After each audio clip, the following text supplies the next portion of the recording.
ఎంతో మంది దాహార్తి ఇచ్చిన శ్రీ సత్యసాయి తాగునీరు వ్యవస్థ నిర్వీర్యం కాకుండా చూడాలని, అలాగే 6 నెలలుగా తమకు జీతాలు అందలేదని తక్షణం వచ్చేలా చూడాలని గత 5 రోజులుగా సిఐటియు ఆధ్వర్యంలో ధర్నా చేస్తున్నా ఇంతవరకు ప్రభుత్వం తరపున తమకు ఎలాంటి హామీ రాలేదని, గత ప్రభుత్వ విధానాన్ని రద్దు చేసి గత టీడీపీ ప్రభుత్వం 2014-2019 సంవత్సరం హయాంలో నిర్వహించిన పద్ధతిని కొనసాగించాలని శ్రీ సత్యసాయి వాటర్ సప్లై ఉద్యోగులు కొత్త చెరువులో పంప్ హౌస్ దగ్గర ధర్నా నిర్వహిస్తూ తమ బాధలను మీడియా ముఖంగా విన్నవించుకున్నారు. తక్షణం ప్రభుత్వం స్పందించి నారా లోకేష్ పాదయాత్రలో ఇచ్చిన హామీని నిలబెట్టుకుంటారని ఆశిస్తున్నామన్నారు.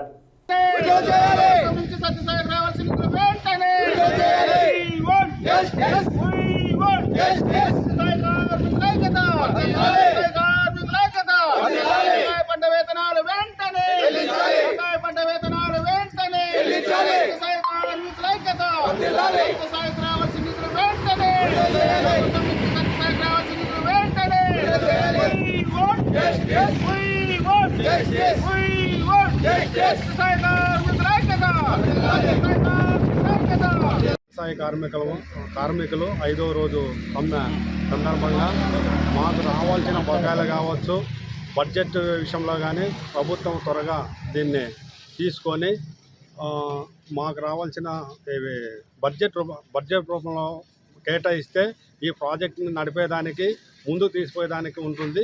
పాత పద్ధతి అయితే ఏమైతే ఉందో 2,20,00,000 ప్రకారంగా ఈరోజు ఇంకా ఇంతకుముందు 800 గ్రామాలు పోయే వాటర్ ఇప్పుడు 1,300 విలేజ్కి వాటర్ పోతున్నాయి. కాబట్టి ఈ 2,20,00,000 అయితేనే ఈ ప్రాజెక్ట్ నడిపేదానికి ఉంటుంది, స్వామి ఆశయాన్ని నెరవేర్చేదానికి కూడా ఉంటుంది. ఇప్పుడైనా ప్రభుత్వము త్వరగా దీనిపైన చర్య తీసుకొని ఈ ప్రాజెక్ట్ని కాపాడాలని కోరుతున్నాం.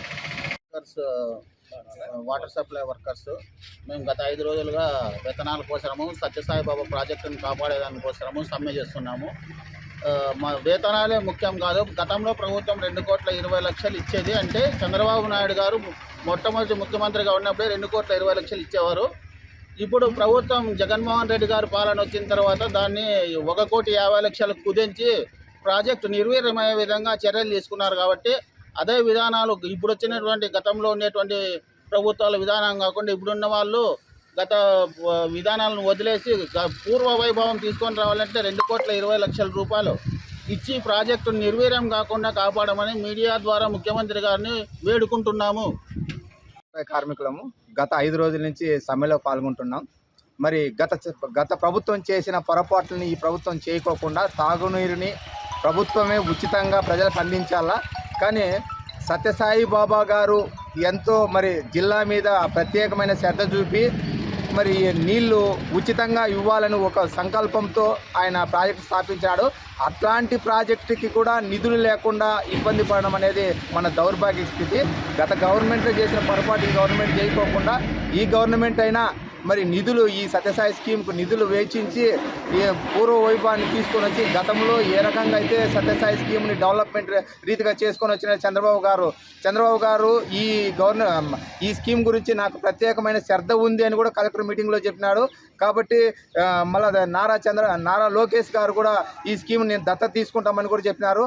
కాబట్టి మేము జీతాల విషయంలోనే ఒకటే కాదు, సత్యసాయి స్కీమ్కు నిధులు వెచ్చించి ఈ స్కీమ్ను పూర్వవైభవం తీసుకొని రావాలని పత్రికా ముఖంగా ముఖ్యమంత్రి గారికి, ఐటీ శాఖ మంత్రి గారికి, ఉప ముఖ్యమంత్రి గారికి తెలియజేస్తున్నాం.